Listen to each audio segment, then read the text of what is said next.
So you've probably heard a saying that goes something like, time flies when you get older, or a year passes like a day when you're old, or some shit like that. You've probably heard it from someone who's anywhere between the ages of mid 20s to 70 at an increasing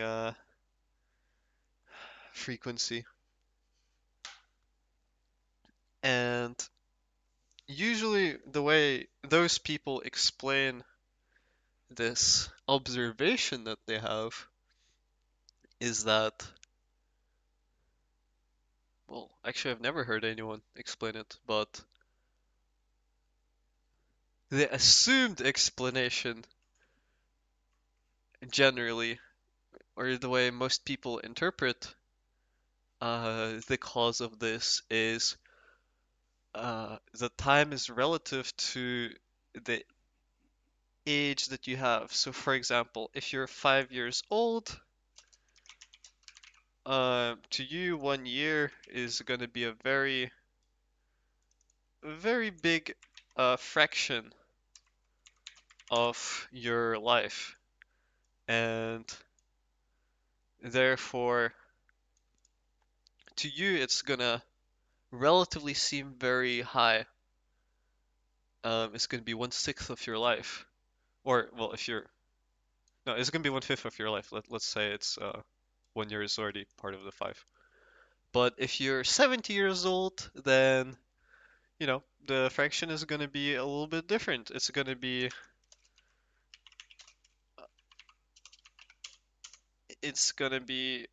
1/70th, right? So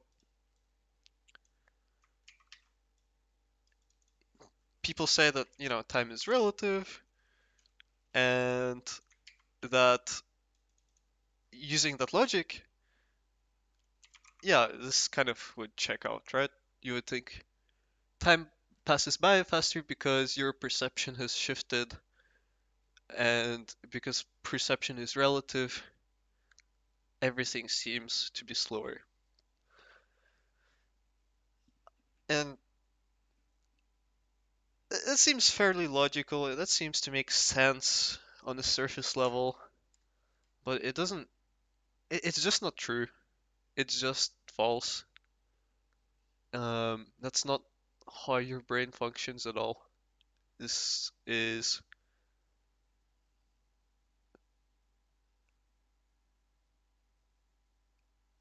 a misattribution of why this happens. Let's talk about focus and how focus affects um, focus and its effect on your perception of time. So you've probably seen um, a whole bunch of depictions of slow motion, or your life flashes by in an instant before you die, or um, there were two samurai that trained for 100 years each, and when they fought, 1 instant passed in a lifetime. This type of shit, that they're so focused that um, time seems to flow extremely slowly for them because they're paying attention to way more details. They're sampling time at a higher frequency. And this is this has very strong implications, and this is actually a lot closer to how time is perceived compared to the relative approach. Because first of all, this concept that time flows faster as you get older, that's kind of bullshit. That's not really true. That's not true for everyone. Um, it's not consistently true across all ages, for all people. It's not something that's um absolutely true. You can have someone who's very old, and someone who's very young, and the young person might feel like their time is passing by very quickly, while the old person might feel like it's passing by very slowly. So it's not actually relative. I mean, wait, there's another angle which is memory. We'll go, but it's just a reinforcement of the um, relative point of view that time is relative, and because your memories are so big or whatever. Well, memory kind of works exactly the same way how, in terms of focus. So I'm not gonna delve into memory for now. It will make sense later. So focus has this effect of um, m- well, let's just break down how focus works. Focus, what is focus? It's your ability to direct energy towards something. That's basically what focus is. And the more energy you can do it, well, it's your ability to direct energy in a given unit of time. So, for example, if someone can put, I don't know, X amount of energy across, I don't know how to spell it. Um, fuck. Across 10 hours, and someone can do X across 1 hour, then the second guy is more focused because focus can be defined as energy divided by time, or energy per hour or per second, but energy per time, right? So, what does that really mean in practice? In practice, it means if we have a window, let's say this is a window of time and it has, um, let's say it's a continuous um, graph of some sort that is just, some events are just happening, right? And so this would be plot against time,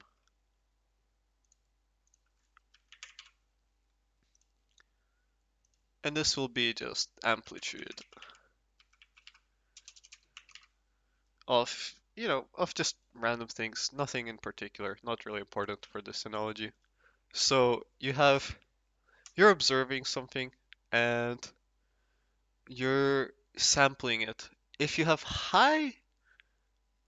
if you have low focus, it's the same as sampling it at a high interval.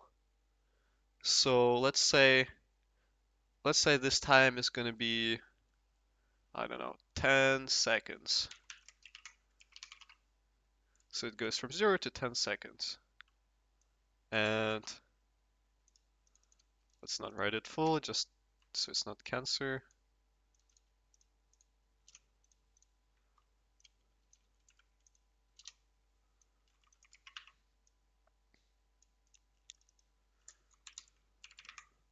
Five seconds. I'm not gonna plot further. So let's say your sample rate is once every 5 seconds. Then you're only going to observe and plot these 2 points. And the graph to you, well, oh yeah, you're gonna plot the 0, 1 as well. So if you were to draw like your understanding of what the graph looks like, you'll probably draw something like this. Not really important, but that's what you think has happened because you're forced to assume what happens in between the points because you don't know, you haven't paid attention, you haven't sampled this data. If you have higher degree of focus, it's the same as just increasing the frequency at which you plot. So let's say I plotted every 2.5 seconds. Now we have 2 extra points. And our understanding of what has happened is gonna be something like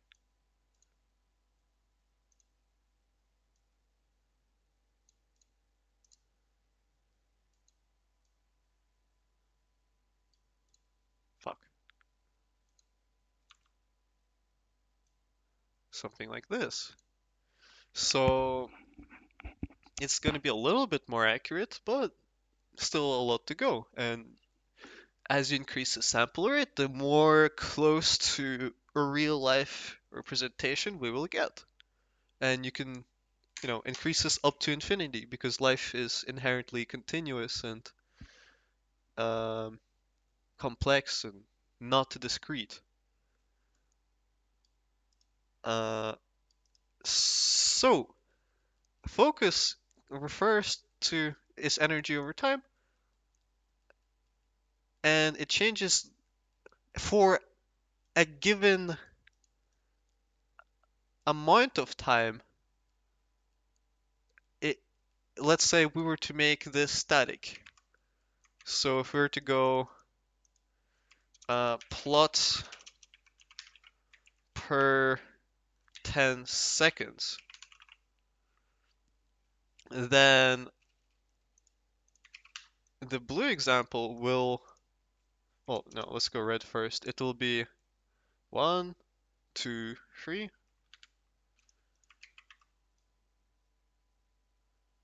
Well, it's starting at 0. Should we count 0 since we're sampling every 5 seconds? Let's not count 0 because it's an offset, so it's just gonna be +1. Um, just because this would be kind of misleading. And at 2.5, it will be 4 per 10 seconds.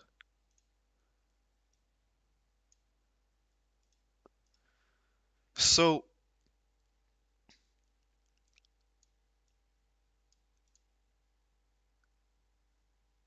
if you were to compare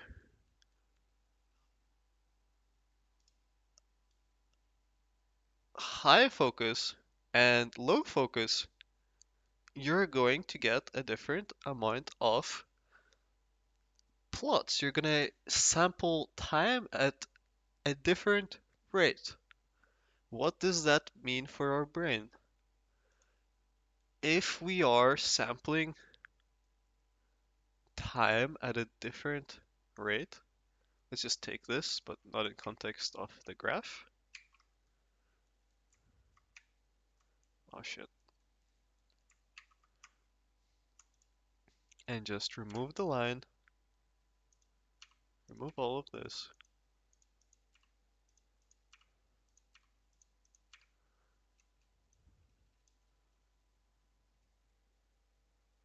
Um,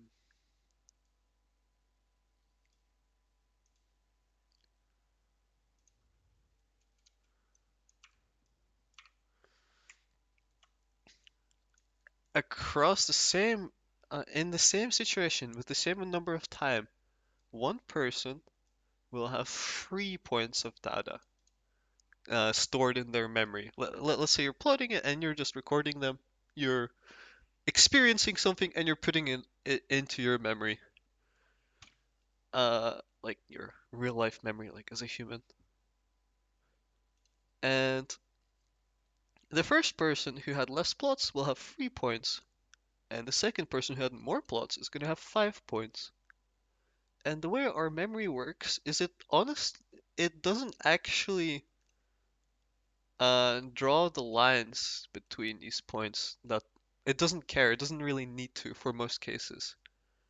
Like if you go over some childhood memories that you might have, you don't actually remember what you might remember what day it was, you might remember what date it was, but you don't remember how long it was in between those memories. That's not a useful data for you to store. You're not going to be like, well, I was born and 5 years after that, and 6 months, I did this. And then I remember another memory, which was 46 hours after this.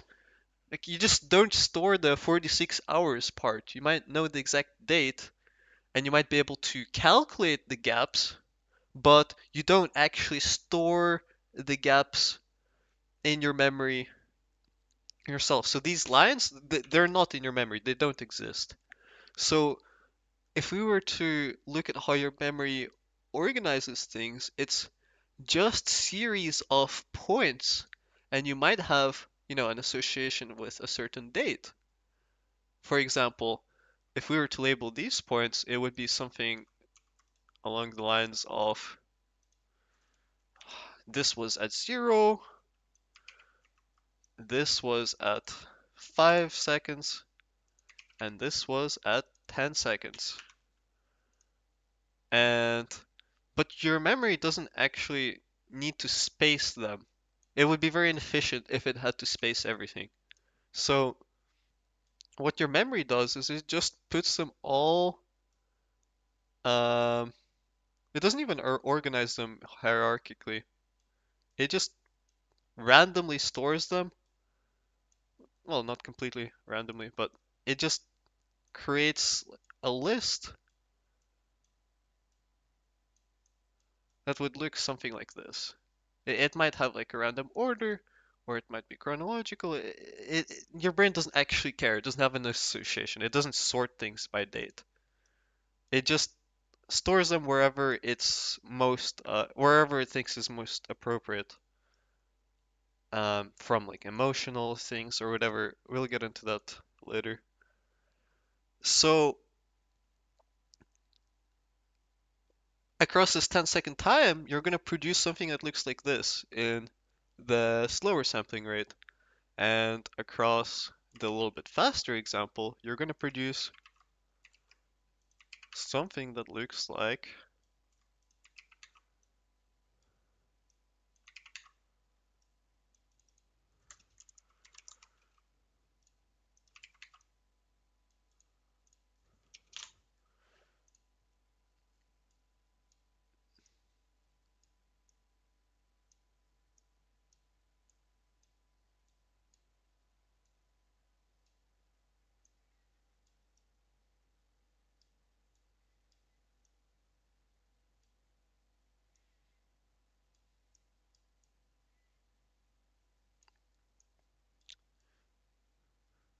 right? So the two people that have experienced the same time interval, 10 seconds, have experienced a different amount of have recorded a different amount of insights, a different amount of experiences.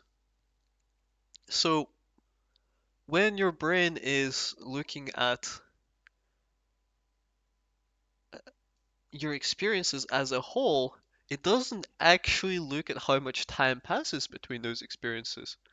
It just looks at the sheer volume. And if when your brain looks at this looks bigger than this. And that's why this will feel like it is more than this.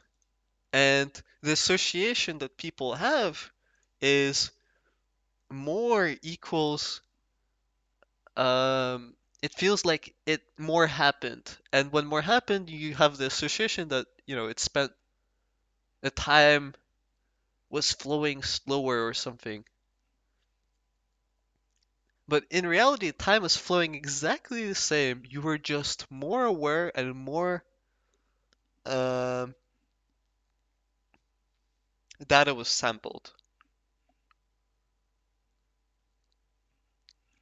So why does time seem to flow longer as you get older? Generally, why is that a trend? That's not true absolutely, but it is a pattern that emerges. It's not always true, but it is true in general. Why is that the case? It's because the difference in levels of focus between a 5-year-old and a 50-year-old is tremendous. It also, there's some things about if a child has too much memories from their childhood, that's generally a bad sign. That means they've become too conscious too early, which is usually, root caused by being in a environment which forced them to start needing to think earlier about things, which is generally unhealthy. So, actually, 5 years. Okay, it's not really linear. 5 years is gonna be a little bit inaccurate. Let's go 16-year-old because that's where you're. It's not really because your focus it starts at very low and it builds up slowly. So when you're 5, your focus can still be very low, and it will vary for person to person depending on their childhood. So let's go 16 years old. Um, so a 16-year-old will have a higher amount of focus than a 50-year-old. So if you were to look at the amount of time or how they observe time, they'll just have more plots. They'll be more active. They'll be more engaged with uh more engaged during the time that they do spend. And a 50-year-old, generally by then you've kind of pieced out or you're tired a little bit more. You have a little bit less energy. That's generally true, but not always true. That's nothing got to do with age, but well, it's a little bit got to do with age, but there's bigger factors than age that play into this. And those are the ways that we live our lives. So generally, vast majority of people, they strive for some form of comfort. Um, Generally, we want to make our life better, and when you're 50 and when you're 16, by the time you're 50, you've had way more time to attain that comfort. You've had way more time to resolve things. You had way more time to figure things out. You probably have a job. You probably know what your life looks like. You probably um, have mostly figured things out. Like sure you might have midlife crisis at 40 or something, but uh, compared to a 16-year-old, you're Gucci. You're set up. You're fine. And because of that, you don't really have such a necessity to be sampling so much all the time. Your need to be hyper aware diminishes depending on the lifestyle that you chose. And through that, you uh, naturally lean into the more comfortable state. To sample things across time always takes a certain amount of energy. That's why if you're really focused and you work really hard for a short period of time, you're going to be significantly more tired than working for the same amount of time while unfocused. It's because your energy consumption uh, per period of time goes up proportionally to the number of times you're plotting it. Let's say plotting here takes um, I don't know, like 10 points of energy, whichever way you define it, like joules or some shit. Then the guy who's plotting at 4 times per 10 seconds, he's going to be spending 4 40 energy, while the other guy would be spending 20 energy. So he'll be spending 2 times more energy. And as you're older, most of you are going to be extremely complacent for most of your lives. You're not going to be taking care of yourself. You're not going to be maintaining your um, energy levels. You're probably going to be uh, living your life the way you think you should live your life, like partying, drinking alcohol, or doing drugs and going to the beaches, having fun. That is generally what most people strive for, and that way of living life generally does not have a tendency to increase your energy levels. So if you were 16 years old, by the time you're 50, you've probably done so many activities that diminish your natural energy levels across those 34 years that your energy reserve is so little, and that affects your ability to maintain focus. If you were across those 34 years to live your life in a way that increases your energy reserve, like taking care of your body, um, doing things that require a lot of mental effort, which forces your body to adapt, which most of people will avoid because it's inherently painful mentally to do. It's inherently difficult. Um, but there are people that are an exception to this general trend. It's the people who enjoy doing those painful things. That's why if you look at um, and those types of people can be found in academia. You'll sometimes meet like a professor who's uh, 60 years old and he has more energy than everyone that he's lecturing because all of you are fucking coffee addicts, uh, dead inside, and he's just being, and he actually enjoys doing this shit, and that shit is pushing his um, energy reserves up, and he's probably leading like a lifestyle that engages with things that are pushing him. So, to summarize, the point I'm trying to highlight is the reason a 50-year-old will have a smaller sample rate is because of lifestyle factors. The decisions that you're making will have a permanent effect. You will adapt to the life that you have chosen. And when you're 16, generally your life is significantly more intense in terms of energy levels. You have very high amount of stress, you have very high amount of uh, problems that you need to resolve um, in a very short span of time. You have constant pressures, you have constant exam, you're constantly being pushed to grow up as fast as possible, and you're also surrounded, you're probably at school or whatever, you're probably surrounded by a high amount of competition, which forces you to adopt uh, a lifestyle of higher, of increasing your energy levels. And also, it's because you're younger, you haven't had the amount of time to just fucking destroy yourself. As in, if we were to look at a human like lifespan, uh, and if you look at like from 0 years to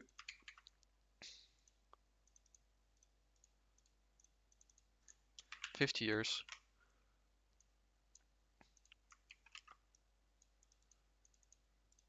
I'm not gonna plot this extremely linearly, just whatever, don't really care how accurate it is. Um, Generally, what's gonna happen is and we're plotting your amount of energy reserve, or not even energy reserve. We're going to plot the amount of intensity, developmental intensity. What I mean by developmental intensity is how many things you are expected or expecting yourself to learn across time. So when you're 0 years old, actually, you know what? We're gonna plot two things. Oh my god, it's gonna be so good. Energy reserve.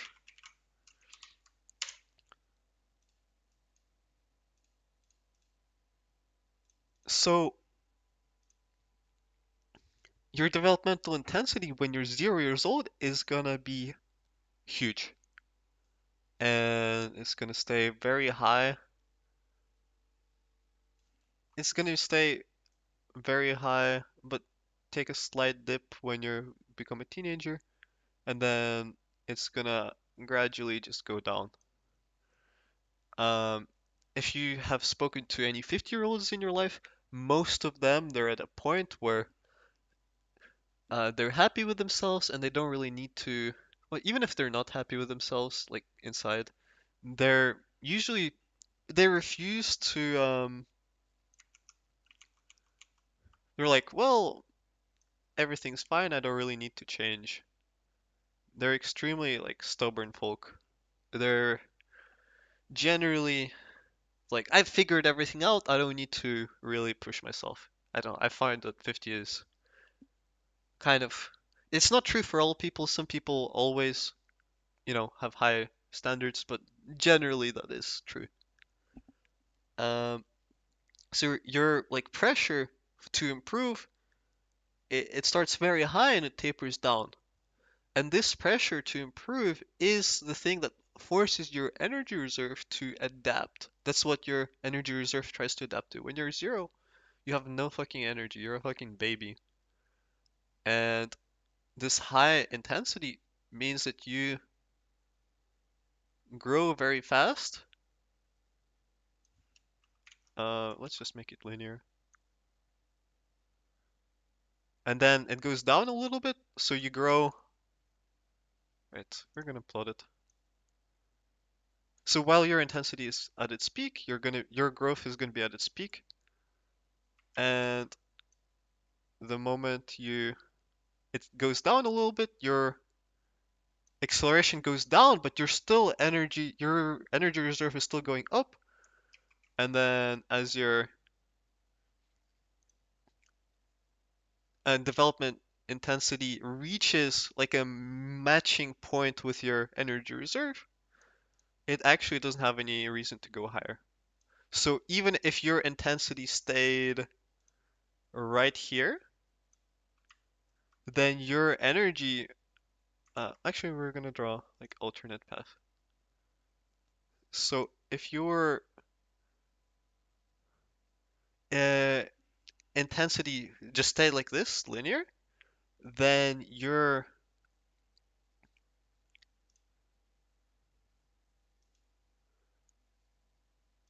energy reserve would have also stayed linear like this.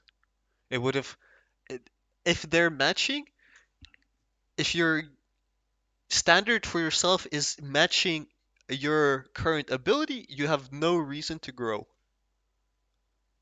It's like going to the gym, and this in gym, the thing that causes you to grow is pushing yourself near failure or to failure, which is the thing that causes you to adapt. Improvement inherently is an adaptive reaction. So if you are at a point where you don't need to adapt, you're perfectly matching it. It's just hard enough to do it, but not hard enough to force you to adapt. To not force you to adapt and improve, then you are going to stagnate and stay on the same level. So developmental intensity does not go up, and generally what happens for a majority of people is the trend would look something like,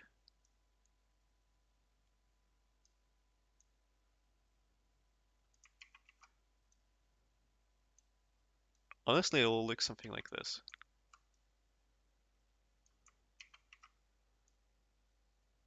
Well, actually, I think the original way I drew the graph is a little bit wrong. Let's just say this. It's like you're not going to be 0. They're still able to do things, right? Um, it's just their threshold for how much they need to do isn't really going to be very high. for many reasons. Because let's say you're a professional and you worked in a certain field. When you're just starting to work, your intensity is going to be very high because you're attaining a new skill, which means that you need to spend a lot of energy learning and adapting to the new environment, which is going to raise your intensity. If you were to stay in the same profession for many, many years, you're going to have already adapted to majority of the things, so your daily amount of learning or energy you need to spend to do the same skill is going to become less, and you're going to become more proficient at it, which is going to allow you to do those things more effectively. For example, you can now walk without even thinking about it. It doesn't consume anything. When you were a child, walking was like your number one boss. You're like, how the fuck can everyone walk and I can't? And it might have, I don't know how long it takes toddlers to learn how to walk, but it's a very intense, very difficult thing when you're a baby, and it takes a lot of energy to do that. But when you're old, you can do it on autopilot. So this is the reason for why the intensity actually goes down. You become really good at the things you do, and you can do them with less energy. And most people are not forever pushing themselves, not forever changing fields and whatever. Um, so they have no reason for this intensity to keep going up or staying high. So this is what a plot of this is how your energy levels progress across age. So if you look at 16 years old, you're gonna be not far from your peak. Like 16 to 30 is usually like the peak of your uh, intensity, like the amount of work you need to do to get what you want, and it's also going to be the peak of your energy. Well, actually, no. Being a toddler is always going to be the peak of your development intensity, but since you're starting, it's going to take a while to catch up. And 16 to 30 is going to be your energy reserve peak. So, because of that, a 50-year-old is going to have less energy, and because of that, they're going to not be able to sustain focus for as much. And that explains the trend for why they're sampling less things, and in a period of time, it looks like less things happen. Time flows at the same rate, they're just not paying as much attention to it. And because of that, to them seems like less things happen, therefore time seems to flow faster. Um, let me just do another visual demo. If we were to take this and like really blow it up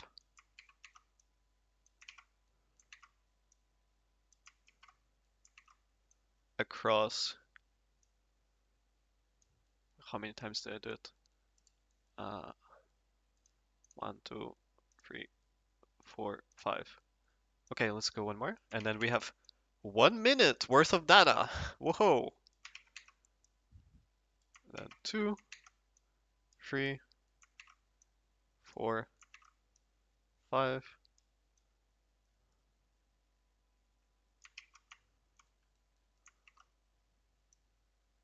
Right.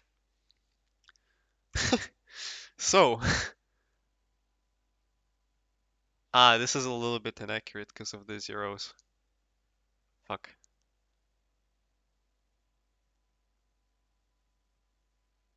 Whatever.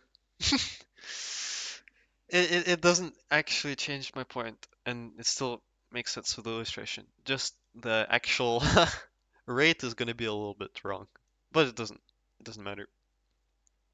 So in 1 minute, someone has had this amount of thoughts, and someone has had this amount of thoughts or insights.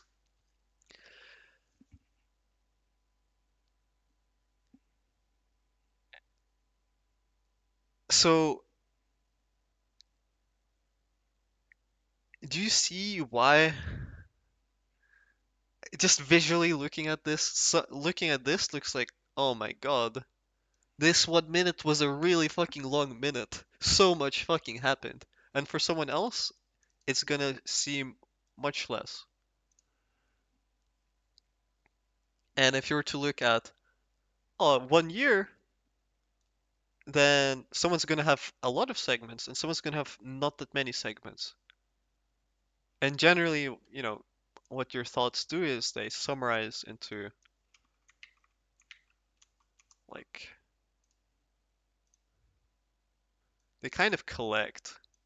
You like remember the time you did this experiment and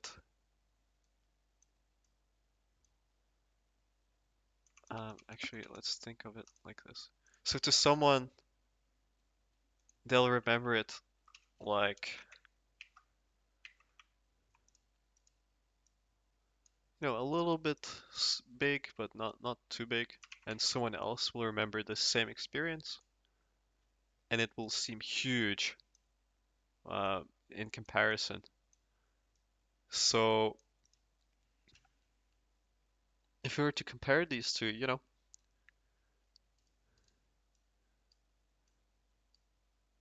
it's clear which one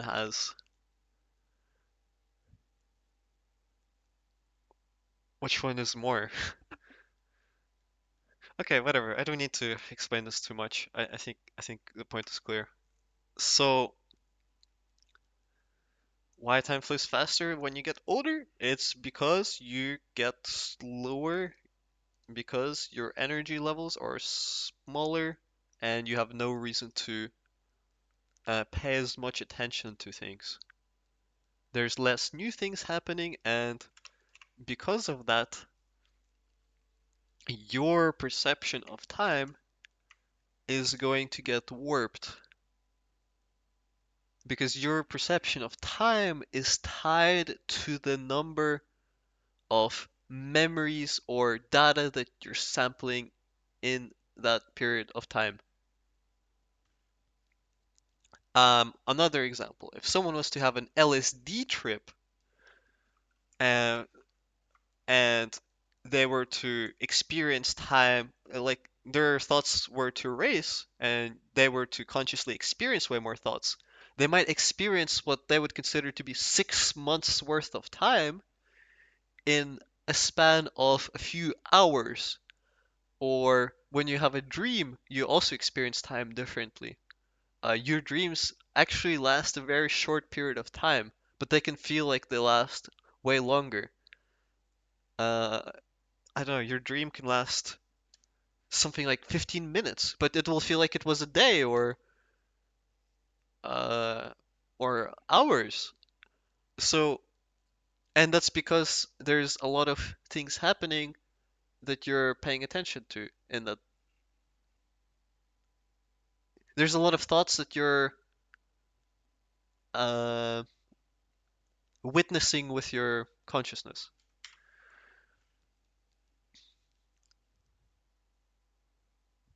Is there anything else worth explaining that's peripheral to this? I was talking about memory, but I think that's fairly self-explanatory. No, I think it's explained.